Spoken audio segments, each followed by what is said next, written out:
So hello everyone, इस video में आपको बताऊंगा क्वाड्रेटिक इक्वेशन का एक छोटा सा बट बहुत ही इंपॉर्टेंट कॉन्सेप्ट जो कि है नेचर ऑफ रूट्स या फिर रूट्स को हम जीरोस भी कहते हैं।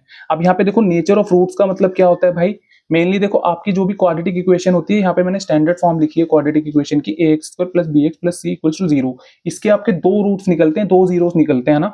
सो अभी हम कैसे डिसाइड करेंगे बिना निकाले कि भाई वो जो रूट्स हैं उनका नेचर कैसा होगा, मतलब वो कैसे आएंगे। क्या वो एक जैसे आएंगी वैल्यूज, जो एक्स की दो वैल्यूज आएंगी निकलने पे, या फिर वो रूट्स जो होंगे वो अलग अलग आएंगे, है ना। सो हम इसको कैसे फाइंड करते हैं भाई। हमारा यहाँ पे फाइंड करने का तरीका है, यहाँ पे ना आपको एक छोटा सा एक्सप्रेशन लिखा है मैंने, B square minus four A सी। सबसे पहले इसकी वैल्यू निकालनी होती है।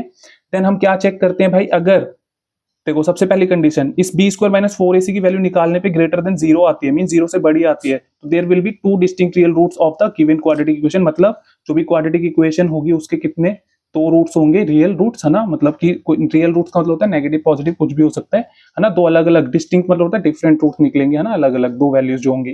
ठीक है, अगर इसकी B square minus four A C equal to zero, इसकी वैल्यू है ना हमारी इक्वल टू जीरो आती है, तो there will be two equal real roots. मतलब एक जैसे रूट्स आएंगे, दोनों वैल्यू एक्स की जो होंगी सेम आएंगी। मतलब कि अगर एक 5 आ रहा है तो दूसरा भी 5 आएगा रूट, है ना।